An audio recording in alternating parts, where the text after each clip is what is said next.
Hello everyone, स्वागत है आपका हमारे YouTube channel general study Mirzapur में। तो दोस्तों, आज ब्लड रिलेशन में इंडिकेशन का जो क्वेश्चन आता है, मैं आज उस इंडिकेशन क्वेश्चन के बारे में बात करने जा रहा हूं और कुछ एक्स्ट्रा भी क्वेश्चन में कराऊंगा। तो दोस्तों चलिए हम देखते हैं। आपने पेपर दिया होगा तो पेपर में देखा भी होगा कि कोई ऐसे कहता है कि रमेश के पिता तुम्हारे क्या लगेंगे। ठीक है, मान ऐसे भी क्वेश्चन पूछता है कि एक औरत एक मतलब कि आदमी से कहता है कि उसके पिता मेरे पिता के इकलौते भाई हैं, तो क्या इसका रिलेशन क्या बन रहा है। तो ऐसे सारे क्वेश्चन को मैं आज इस वीडियो में सॉल्व करूंगा। तो दोस्तों इस वीडियो पे बने रहिए, वीडियो को स्किप मत करिएगा। ओके दोस्तों, चलिए क्वेश्चन को स्टार्ट करते हैं। चलिए हम क्वेश्चन को स्टार्ट करते हैं। क्वेश्चन में पहला देखते हैं क्या कह रहा है। क्वेश्चन में पहला ये कह रहा है, कमला का परिचय देते हुए महेश ने कहा उसके पिताजी मेरे पिताजी के इकलौते पुत्र हैं, तो बताइए कि महेश कमला से किस प्रकार से संबंधित हैं। तो ऐसे क्वेश्चन को सॉल्व करने के लिए मैंने इसके पहले वाले वीडियो में बता रखा है कि अगर कोई मेल होगा, अगर कोई मेल कैंडिडेट होगा तो उसका जो फिगर बनेगा वो स्क्वायर बनेगा, और कोई फीमेल बनेगा तो सर्कल बनेगा, और मेल बनेगा तो स्क्वायर। ठीक है, तो ऐसे इस क्वेश्चन को हम सॉल्व करते हैं। देखते हैं, कह रहा है कमला का परिचय देते हुए महेश ने कहा, किसने कहा? महेश ने कहा। कमला के बारे में बताया महेश ने। तो महेश क्या है? महेश एक जेंट्स है, मतलब मेल है। तो मैंने महेश को यहाँ बना दिया और कमला को मैंने यहाँ बना दिया, क्योंकि कमला के बारे में बात कर रहा है। वो कह रहा है कि महेश ने कहा कि कमला के पिताजी, कमला के पिताजी ऊपर होंगे, पिताजी होंगे तो ये स्क्वायर बनेगा।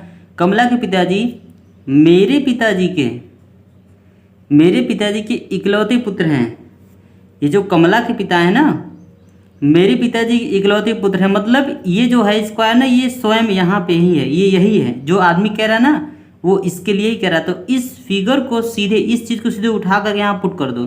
जब यहाँ पुट करेंगे तो इस पर रख देंगे और ये वाला चीज़ सर्कल यहाँ आ जाएगा। तो अब यही पूछ रहा है कि बताइए कि महेश कमला से किस प्रकार संबंधित है। जो महेश है कमला से किस प्रकार संबंधित है, मतलब महेश कौन है, किसका? कमला का। कौन होंगे? पिता होंगे। ठीक है, कौन होंगे? पिता। यानी इस क्वेश्चन का आंसर होगा option A is a right answer. ठीक है, चलिए क्वेश्चन नंबर दूसरा देखते हैं। सी ए के पिताजी का भतीजा है। देखिए सी, जो सी है वो ए के पिता है, तो ऊपर वाला जनरेशन है तो ऊपर वाला लिखेंगे। ए के पिताजी का भतीजा है। अब भतीजा बोलते किसे हैं? भतीजा उसे बोलते हैं जैसे कि हमारे भाई का लड़का मेरा भतीजा लगेगा। तो जैसे ये है, अगर ये है तो इनका भी कोई भाई होगा।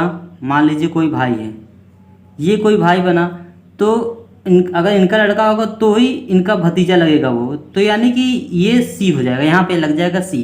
तो यही कह रहा है कि सी जो है वो ए के पिता का भतीजा है, ए के पिता का ये भतीजा है सी। ठीक है, तो डी ए का चचेरा भाई या बहन है। जो डी है वो ए का चचेरा भाई या बहन है। चलिए, अब इसमें ये नहीं बता रहा कि ये भाई है कि बहन है डी, लेकिन आगे क्लियर हो जाएगा। ये कह रहा है लेकिन सी का भाई नहीं है।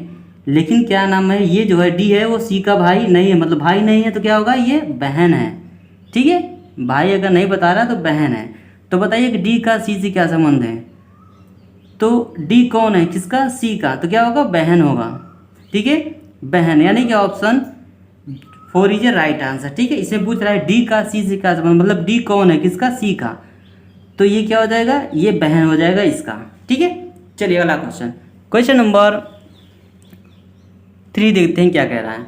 क्वेश्चन नंबर 3 ये कह रहा है, यदि बी की माँ ए की माँ की पुत्री है।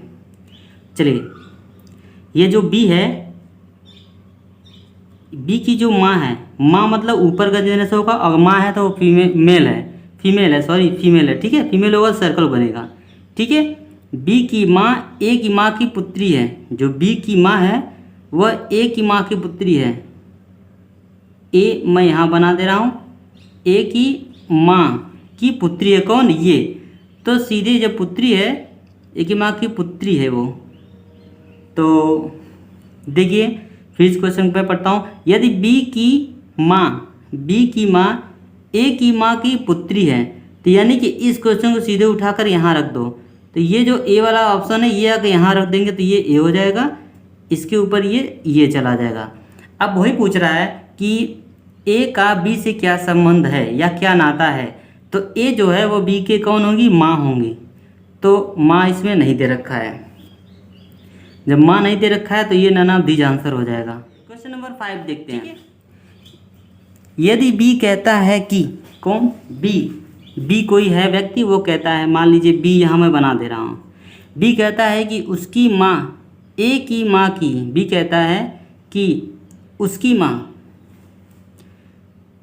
ए की माँ की, उसकी माँ ए की माँ की इकलौती पुत्री है। इसकी जो माँ है ना, ए की माँ की इकलौती पुत्री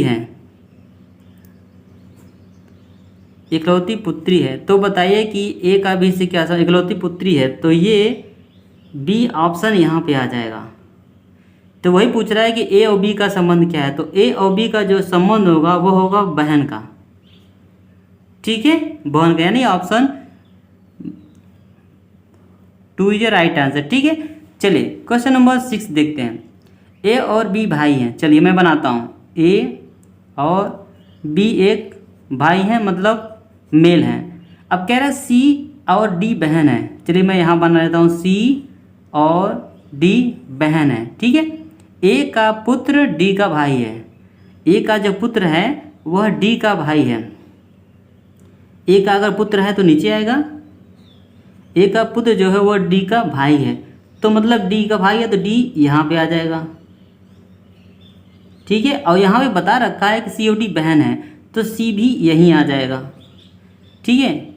तो बताएं कि बी का सी से क्या संबंध है, मतलब बी कौन है, सी का, तो बी कौन है, सी का, तो बताइए बी जो है वो सी का क्या होगा, चाचा होगा, यानी कि ऑप्शन 3 इज राइट आंसर, ठीक है। चलिए क्वेश्चन नंबर 7 देखते हैं। सतीश की ओर इंगित करते हुए अशोक ने कहा, वह मेरी बहन के इकलौते भाई का पुत्र है, तो बताएं कि सतीश अशोक से कैसे संबंधित है। तो चलिए हम बनाते हैं इसको, इस फिगर को भी बनाते हैं। सतीश, ठीक है, सतीश को मैं एस का लेता हूँ और यह सर्कल स्क्वायर है, क्यों, क्योंकि यह मेल है। इंगित करते हुए अशोक ने कहा, ये भी एक मेल है, कहा वह मेरी बहन के, वह जो मतलब एस जो है, एस मतलब सतीश जो है मेरी बहन के, तो मेरी बहन होगा तो बहन सेम जनरेशन है, तो बहन यहाँ आ गया। मेरी बहन के इकलौते भाई, मेरी बहन के इकलौते भाई का पुत्र है, मतलब मेरी बहन के इकलौते भाई मतलब ये सगा भाई है इस लड़की का, तो इसका एक पुत्र है, कौन, ये एस, तो एस को उठा करके यहाँ लेते आओ, ठीक है, पुत्र है। तो वो पूछ रहा है कि सतीश अशोक से कैसे संबंधित है, मतलब सतीश कौन है, अशोक का, ठीक है। सतीश कैसे संबंधित है अशोक से, तो पुत्र होगा सतीश अशोक का, ठीक है। यानी इस क्वेश्चन का आंसर होगा ऑप्शन 2 इज राइट आंसर, ठीक है।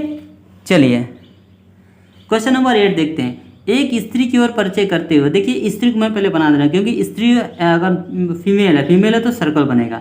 एक स्त्री को परिचय देते हुए एक पुरुष ने कहा, पुरुष मतलब स्क्वायर ने कहा, इसका पिता, किसके, इसके पिता, चलिए इसके पिता को मैं बना दे रहा हूँ। इस औरत के पिता क्या होंगे, ऊपर के जनरेशन है और मेल भी हैं, ठीक है।